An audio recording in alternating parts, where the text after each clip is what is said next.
Deepti plenary ఆ మాట వింటేనే పార్టీలకి రాజకీయ పార్టీల కార్యకర్తలకు ఎక్కడలేని ఉత్సాహం ఎక్కడలేని ఉత్తేజం కనిపిస్తుంది కదా. అదే జోష్ ఇప్పుడు వైసీపీ క్యాడర్ లో కనిపిస్తుంది.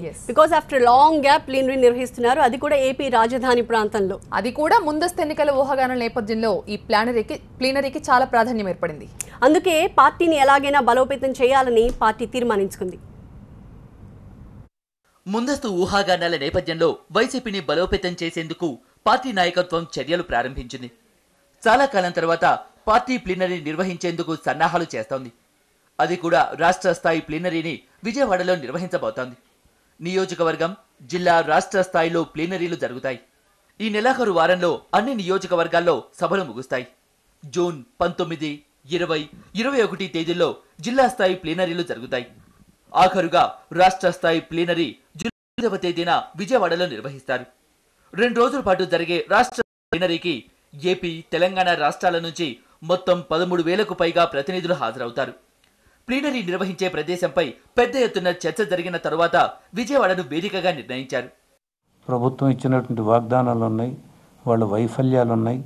వాటన్నిటిని కూడా వాళ్ళు కొన్ని అయితే అప్రజాస్వామికంగా కొన్ని చేసినటువంటి జన్మభూమి కమిటీలు ఇవన్నీ దగ్గర ఉన్నాయి, వాటిలో ఇబ్బందులు ఉన్నాయి. వాటన్నిటిని గురించి కూడా వాళ్ళు చర్చించాలి. వాళ్ళు సమావేశం తీర్మానాల ద్వారా పంపించాలి.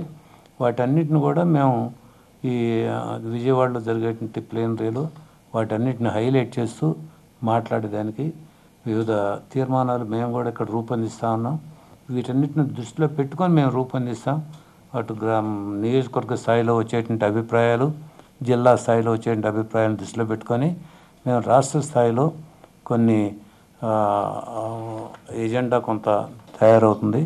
ఆ సమస్యలపైన చర్చలు జరిగి తీర్మానాలు ఆమోదించబడతాయి. తెలంగాణ రాష్ట్రం వరకు 3 అంచెల ప్లీనరీని ఒకేసారి హైదరాబాద్లో నిర్వహిస్తారు.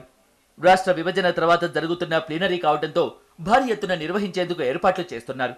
ఇందుకోసం త్వరలోనే కమిటీలను నియమిస్తారు. ఈ పోలింగ్ బూత్ పరిధిలో మాకు పార్టీ ఇంత బలంగా ఉంది, ఈ గ్రామంలో ఇంత బలంగా ఉంది, ఈ మండలంలో ఎట్లా ఉంది, లేదు ఎక్కడైనా బలహీనంగా ఉంటే మనం చేసుకోవాల్సినటువంటి కార్యక్రమాలు ఏంటి, వాళ్ళకి ఎట్లా దగ్గర కావాలి అనేదానికి మాకు మే ఆఖరికల్లా కంప్లీట్గా గడప గడపకి అయిపోవాలనేది మా ప్రోగ్రాం. సభ్యత్వ నమోదు మేము ఇప్పుడు మొదలుపెట్టినామా, రేపు ప్లీనరీలోగా మాకు ఇది తీసుకుని రావాలని ఇప్పుడు మేము మళ్ళా సభ్యత్వ నమోదు బిగిన్ చేయబోతా ఉన్నాం. చేసేసి ఈసారి చాలా పకడ్బందీగా చేస్తాం. ఇంతకు ముందు కడప జిల్లా ఇడుపులపాయలో పార్టీ ప్లీనరీ జరిగింది. రాజధాని ప్రాంతంలో నిర్వహించడం ద్వారా పార్టీని బలోపేతం చేసి ప్రజల్లోకి దూసుకుపోవాలని భావిస్తోంది.